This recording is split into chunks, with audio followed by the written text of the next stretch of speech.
again, it just brings it down to who can put a little run together. But as we said, Monterrey Bay on a torrid run of form right now. New Mexico with the takeaway here. Zico Bailey turning.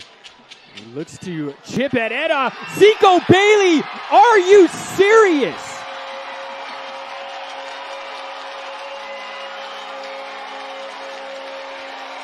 I mean, that's one way to do it when New Mexico United have barely crossed the halfway line. Detroit City asking so many questions. So why not shoot from inside your own half, and completely caught Herrera off guard there. Unreal from Zico Bailey. The long bomb. It's his second goal of the championship season. His last goal coming at the Coliseum against Oakland Roots back in May. What a goal that was. What are the odds on that being goal of...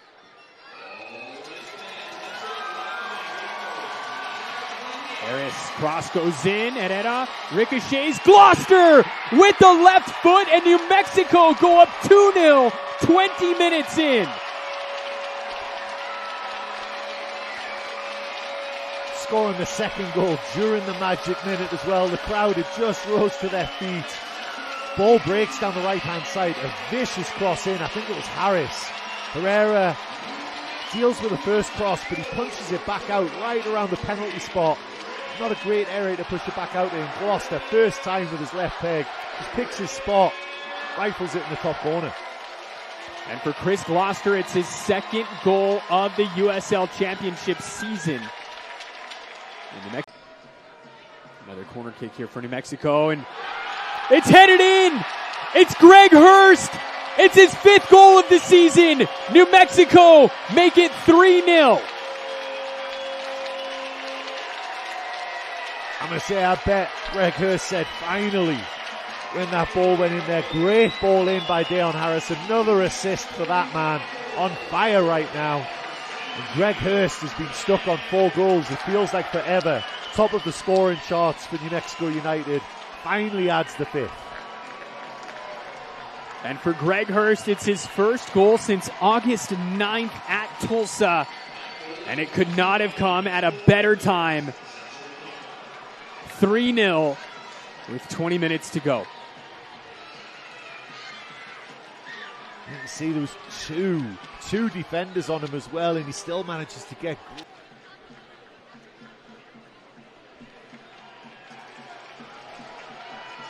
Here's Jabang. Valentin Noël, he's got space, one-on-one with the keeper, and Valentin Noël puts the nail in the coffin. 4-0 New Mexico United. That wasn't quite as spectacular as we maybe thought his goal would be, but he's been knocking on the door all night. Hit the post, just missed the top corner, and this was probably the easiest chance of the lot for him. Slipped through, so calm, picked his spot, just passed it into the back of the net. That goal was brought to you by New Mexico Orthopedics, getting you back to you, Valentin Noël. In that list. And they also just this week signed Apollo Marinch, a 15-year-old who's on the bench tonight. This one looped in, an awkward one, it's in! Oh, it's a misplay from Brooks Thompson! It undoes 47 minutes of good from Lexington. Bryce Jamison will take it. Orange County with a lead going into the half. We've talked about the possession and the dominance that has been of Lexington Soccer Club here at home. But if you do not have the ability to put the ball in the back of the net, you leave yourself vulnerable for moments just like this. Bryce Jamison tries to pick his head up and put it into a dangerous area. And this is just an uh-oh moment from Brooks Thompson right through his hands into the back of the net. Not pretty, but orange. Rodriguez, end line, pulls it back. Sargent. Here in Sargent, dips past Jamison, floats it. Cardona misses it! And it's in! A misplay by the keeper. Ajago ties it here in Lexington.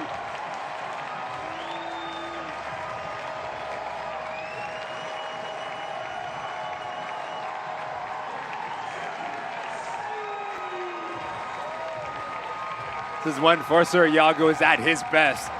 the ability to get on the end of service and use his frame to his advantage.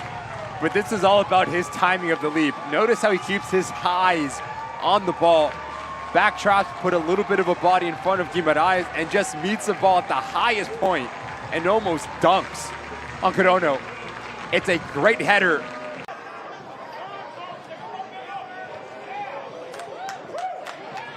Conway, Dolabella back to Conway. What a ball! Conway will head into space. Evan Conway! Whoa! And how about North Carolina FC 1-0?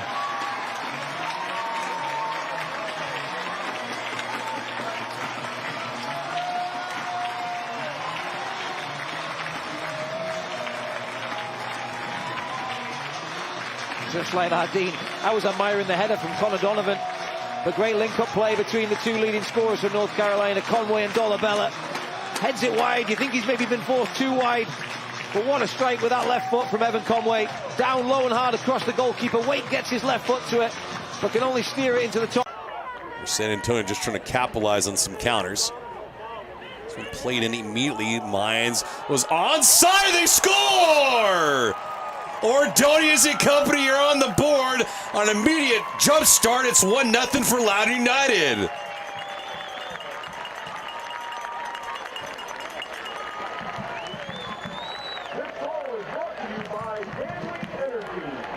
A fast restart, and Ordóñez making the most of his limited time. His fourth goal and now 5 matches for the home side. Fantastic recognition of the moment here from Loudoun United.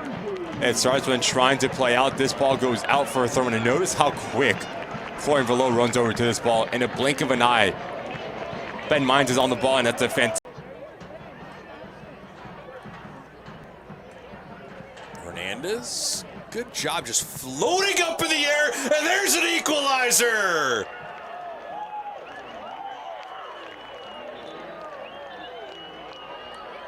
Medranda here in the second half off of a set piece. Hernández put in a prime spot, and we're level at 1-up. Talked about the importance for San Antonio and set pieces. When you have a player like Jorge Hernández standing over the ball, you expect quality, but more importantly, you get numbers higher up the field and have the willingness to want to win their individual. Can they capitalize? Coyote's trying to recover. Medranda into the 18. This one poked away and past Faru. Living and dying by the mistakes is Loudoun United. San Antonio has now their first lead as Patiño's put it home. It's 2-1.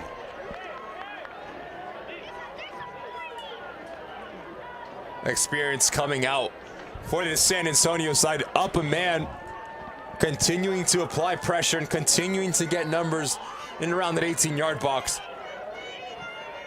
What an impact Jimmy Medranda has put into this game. This is all about Santiago Patiño doing a really good job. But now they've found the advantage.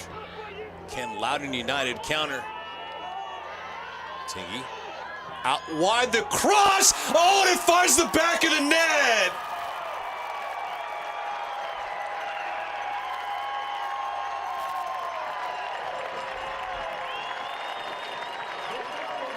Not the prettiest of sequences for a team that's down. Tingy and company will take it on an own goal. Great response for Loudoun United, and Ryan Martin, it comes with the understanding of Ordóñez. Notice how he puts his body in between him and the marker. That allows King and Tingy to get himself in a more advanced role, and this is all about the composure from Keegan Tingy. First touch out of his body.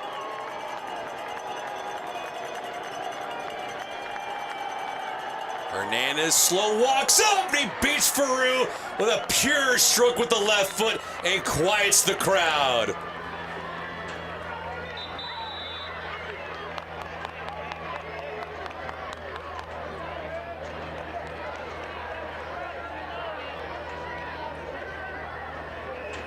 World class from Hernández. And it's 3-2 San Antonio. The contact here from Glasgow, the right arm right there. just comes through the back of Buckmaster. He goes down, forces the issue. And Jorge Hernández, the slow run up, just trying to play a... So the messaging at halftime was fantastic, and the players understood what was asked of them and have been really efficient. This drive from well out, and there's the dagger. Game, set, and match here for San Antonio, as that was a missile left-hand corner for Neville. And San Antonio on their way, it's 4-2. Fantastic strike here from Harvey Neville. As this ball goes wide, just want you to notice how aggressively he attacks this ball and the way that he closes up his hips, which gives it the bending action away from Peru. Little peek over his left shoulder, and that is not about power. That is all about the technical ability, how he whips this ball in to give you one final push for San Antonio. Medranda gave it up. Top of the box, this drive tacks on one more. Sweet stroke from Hernández, who grabs himself a brace, and this thing is over. San Antonio up 5-2.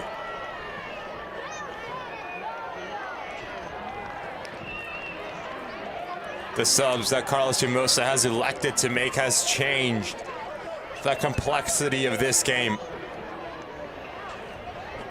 But drawing this left-hand side, he's going to give you quality, he's going to give you decision-making, but also he's going to give you importance with the cutback. The back line of Loudoun United. Yeah, when you talk about the fine margins that games present, this being a key portion of them, how do you create chances?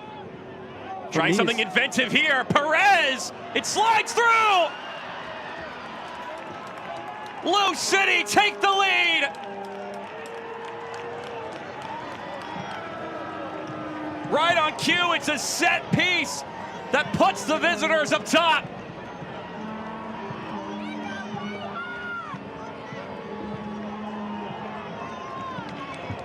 And this is a Lou City side that just continue to recreate what they look like on dead ball restarts. So inventive, so creative.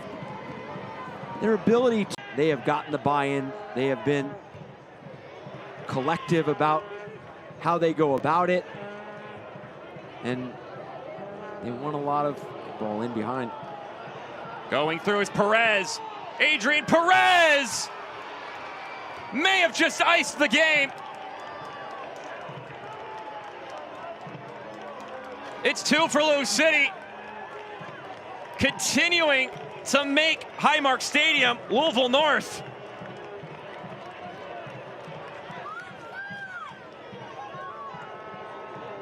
And catching the Pittsburgh Riverhounds in a moment where they are just switched off. Lambert gets this little poke in, and then the awareness and the vision to know where Perez. And then eventually it goes out for a Rhode Island throw. Holstead flicks it into the path of Fuson. Big chance here for Rhode Island. Fuson, it's an own goal!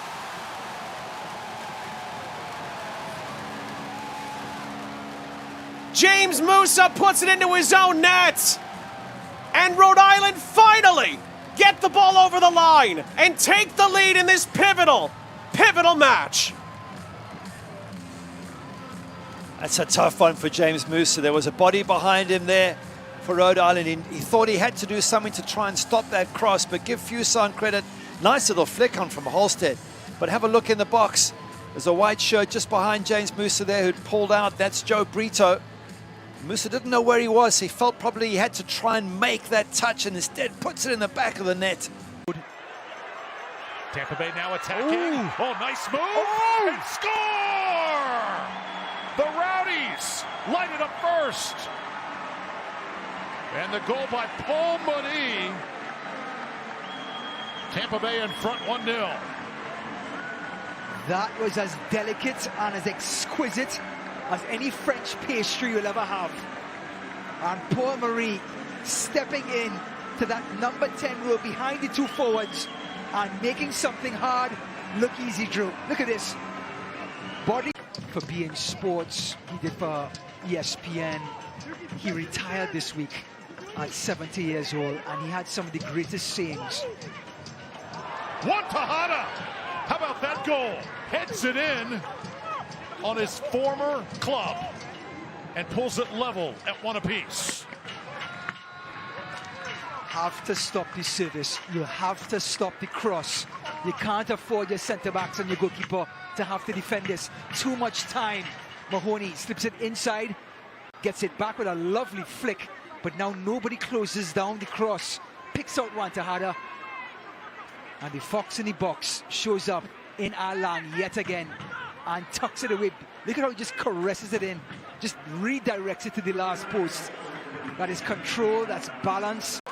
Well, it looked like it was in the neighborhood of Pasius, but another rowdy comes over and broke that one up, and that was Arquímides. How about this? Right back to Pasius. The second try is perfect, and the Rowdies lead once more. The movement, the creativity, the willingness to change the point of attack on his spot has now opened up this Colorado team not once but twice. It started off with a peach of a cross by Marie just seconds before. They almost delivered at the back post with Pasius and company. Arquímides picks up his scraps and puts it right on Pasius' head. Excellent header. Here's his first run by Marie. Look at this cross right to the back post. Just wreaking havoc all over the pitch. That is Lawrence White soccer. So now it is Paul Marie setting things up for the home side. This one sent in! Oh, perfectly struck! Castellanos makes it 3-1 Tampa Bay!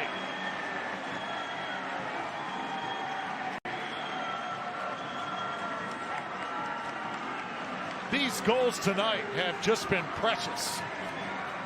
Well, the Rowdies have a knack for scoring on set pieces. This is their 7th goal this season on a set piece. This time the big centre-back Castellanos gets goal number 2. U.S. soccer in this country. Clubs that would never be forgotten.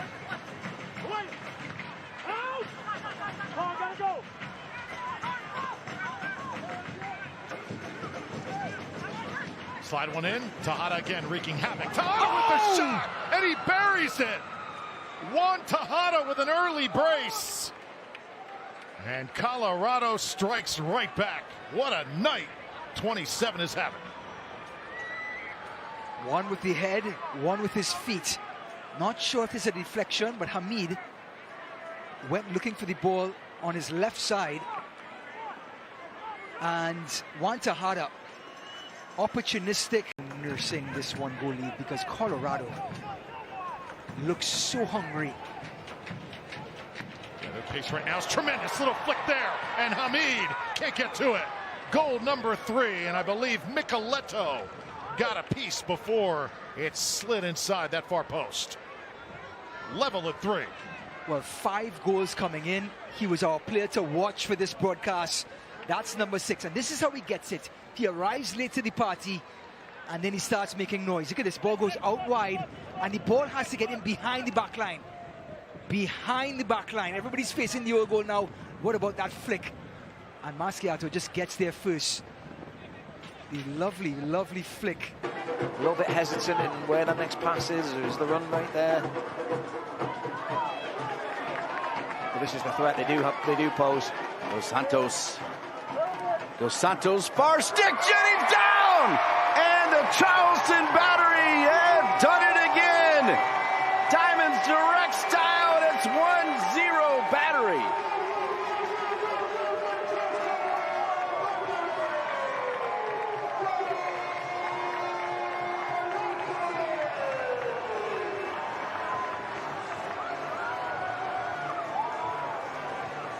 Dos Santos just brilliantly to just clip it to.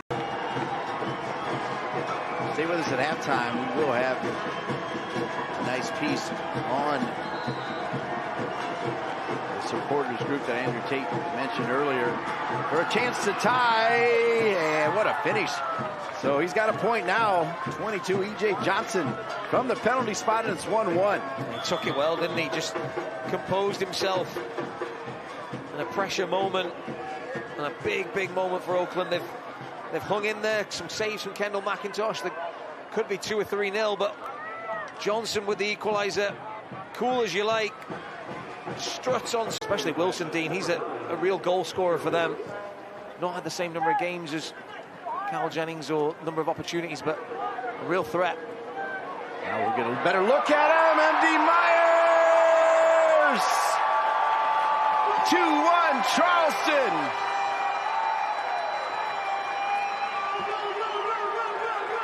Was I just saying Blackstock's been wasteful, Dean? I don't know.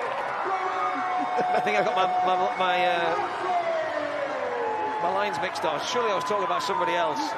But you can see the subs all mobbing Blackstock. He puts the ball on the money there. And for a striker, MD Myers, look at this ball, Dean. Facing the corner flag, whips it in. It's probably the most airtime Toledo has got on a USL Championship match. This portion of the game brought to you by Floor Decor, looking for the equalizer. And it's going to happen here for Oakland. They combine, and a finish there. Was there a flag up, or are they counting it? No, they're just fighting over the ball. Yeah. It's a goal. And a big-time goal from Wilson. 2-2. Armanakis finding Faisal Batache, and then Wilson, composure, great first touch to just set himself. Longest in league history, 3 shy of the regular season record set by Orlando City SC back in 2014. Oakland doesn't care about any of that. That's another good ball, and it's a finish. Wow, it's Oakland with the response. Looking clinical, and it's number 9 again, Wilson with the brace. Are you kidding me?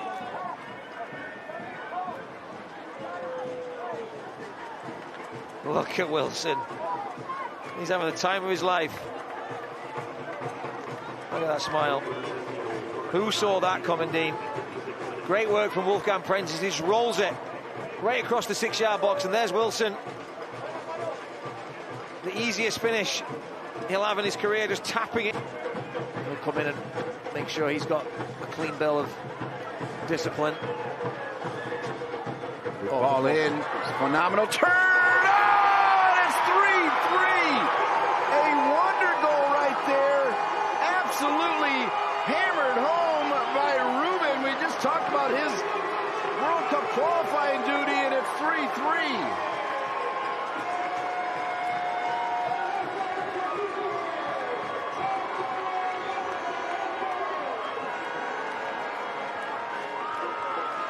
Had a big impact, the substitute. Here you see Juan David Torres, one of the substitutes. Here comes the long throw into the box. Oh, and that's unfortunate for New Mexico. It trickles into the corner, and Tulsa have taken the lead. Second half stoppage time. And it looks like it's Sissoko celebrating. I couldn't tell exactly who got that last touch. Massive goal there for FC Tulsa. Again, with that long throw, you have to defend it like a corner kick. And I don't know if anybody really touched it until the end.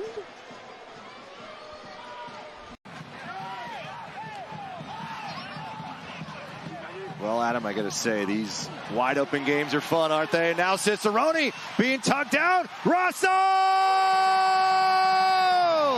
Cicerone! Oh, yeah. He's got the fight in him. He's wearing the attack jersey, and why not attack that one? First goal, 20th minute Republic, and it's Russ's 7th on the year. Brilliant stuff from Russell Cicerone. He makes something from nothing. He knew Asengi was in trouble. Applies the pressure, and he's feeling pressure. Ross has space. He's going to whip it in. Comes back to Felipe, patient. And it's Spalding, who one of the best crossmen in the Tampa Bay program. This one ricochets in, an own goal. Ryan Spalding will take it. And the Republic with a 2-goal advantage a half hour in, Adam. And that's how you get it done, Ryan Spalding. It is going to go down as an own goal against Noble Okello for Phoenix Rising, but Ryan Spalding.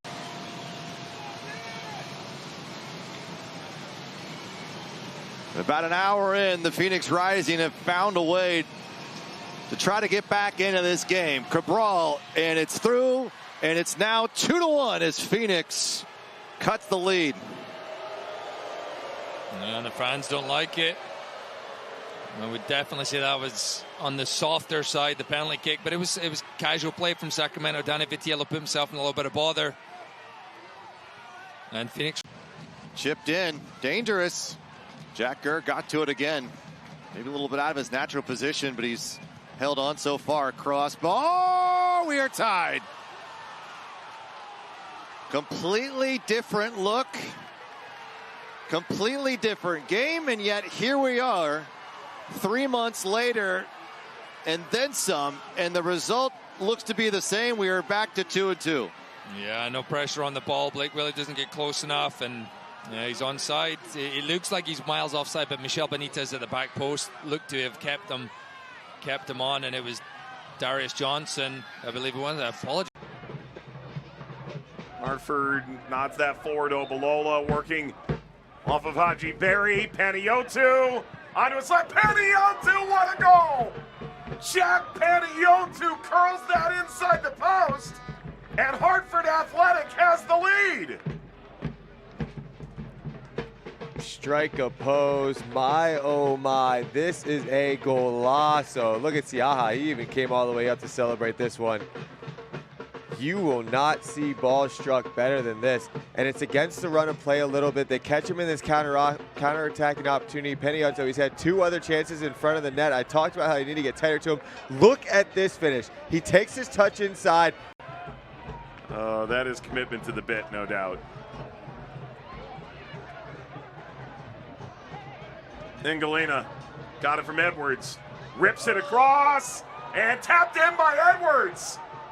Edwards finishes the job into double figures on the year, and Hartford has their insurance. This epic run from Hartford Athletic just continues.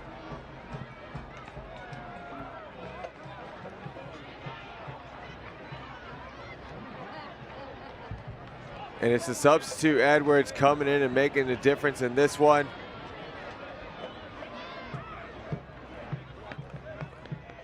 Monterey Bay has a tough task ahead of him. It's this overlapping run here. And as mentioned earlier, very complex finish. Tough schedule. Ingolina. Now it's Edwards. Edwards scores. A brace tonight, 11 on the year. Hartford, they won't need a plane to fly home. They'll levitate back to Connecticut. 3-0, 3 points, and 2 points out of third. Love Souahy getting into these celebrations every single time coming up from his goal. But this is good build-up play here. It's this Ingolina run. He gets on the inside of that defender. It's good goalkeeping there from Campazano. He's able to come out and smother the ball clear from Ingolina's feet. But unfortunately, when things are not going your way, the ball falls right to a player like Edwards, who has nothing but time. It was in a, I forget where I saw it on, but it was in a locker room talk that he was given, that he calls his bench players closers. Yep. This rip toward Fred. Now Anderson's got his goal. He has been menacing all night.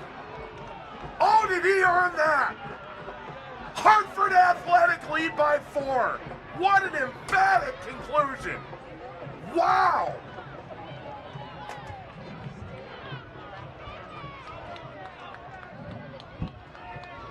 And Hartford Athletic have done just everything that they needed to do tonight, and that's the man. That's Mike Watts' man right there. He's been celebrating goals with the rest of the team. The ball is driven low across.